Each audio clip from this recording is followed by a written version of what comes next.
Bonjour. Bonjour. On est ici à Rennes pour le Challenger, l'Open Blow de Rennes. Comment percevez-vous les challengers dans le tennis mondial? On en a fortement besoin pour arriver au plus haut niveau. Je veux dire, tous les meilleurs joueurs actuellement, comme Federer, Nadal, sont passés par cette étape Challenger. Et en France, on a la chance d'en avoir beaucoup, et notamment en Bretagne, comme il y a ici l'Open Blow de Rennes, il y a Quimper, il y a Saint-Brieuc, il y a Brest. Donc c'est une étape incontournable. Après, c'est pas forcément simple parce que le niveau est très très fort. C'est que les joueurs viennent ici à la base pas forcément pour gagner de l'argent, peut-être le vainqueur et le finaliste, et encore le finaliste, il peut rentrer dans ses frais.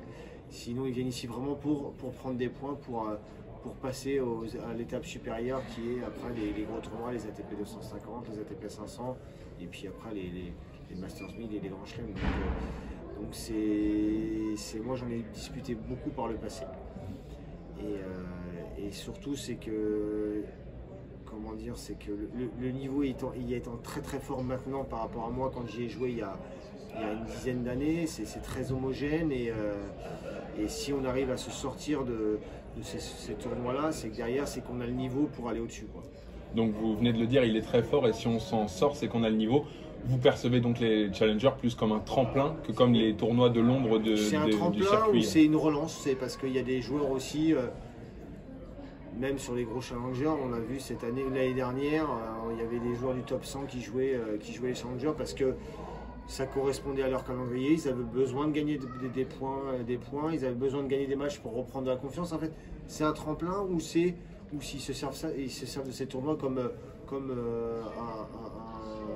dire, pour reprendre confiance. Pour reprendre confiance, pour repartir sur de bonnes bases.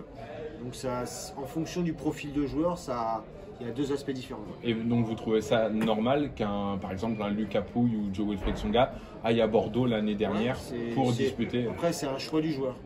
Je veux dire, Joe, il avait besoin de faire des matchs sur terre, d'enchaîner des matchs. Lucas aussi. Après, ils avaient peut-être le choix aussi d'aller au qualif. À la même époque, c'était peut-être les qualifs de Madrid ou oui, de Rome. Ça, ouais. Je crois que c'était Madrid. C'est un choix du joueur. C'est en fonction de comment il se sent à cette période-là. Voilà, comme je dis, c'est pour reprendre de la confiance. Ouais. Moi, ça ne me surprend pas. Est-ce que vous trouvez que les tournois Challenger sont plus prisés, de plus en plus, comme vous l'avez dit, des fois des top 15, des top 20, ils vont pour reprendre confiance, que les ATP 250? Exactement, mais de temps en temps, on trouve des tournois Challenger où ils équivaut quasiment à des tournois des ATP 250. Parce que aussi les tournois organisés, mis en place, sont de plus en plus professionnels. Il y a des beaux centraux. Il y a des super équipements, les joueurs sont vraiment chouchoutés, l'organisation y est très bonne. On voit ici le central avec. C'est un super central, je trouve, avec une capacité pour accueillir les spectateurs entre 2005 et 3000 personnes. Le public répond présent. Il y a le hockey sur beaucoup de challengers, notamment en France. Ils jouent à Orléans, à Moudron, ici. Donc il y a tout pour que les joueurs se sentent bien, quoi.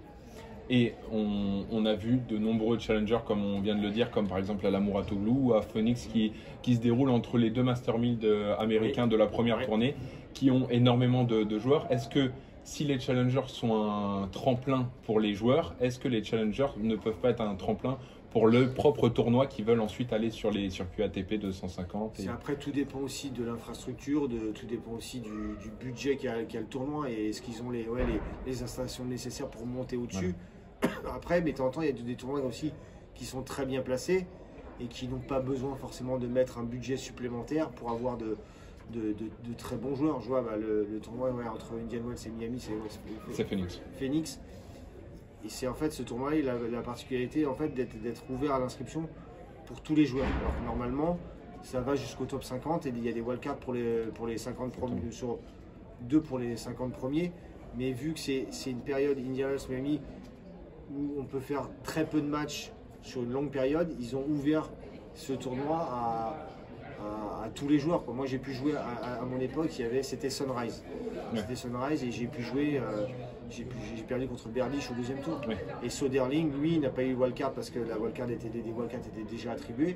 Et la finale, c'était Soderling-Berbiche, alors que c'était un challenger. Donc tout dépend de la date. Si la date est vraiment très bonne, le tournoi n'a pas forcément besoin de grandir, je parle en dotation ou de passer sur un ATP 250 parce que voilà, il a les joueurs suffisants pour avoir un gros tournoi. Parfait, merci beaucoup.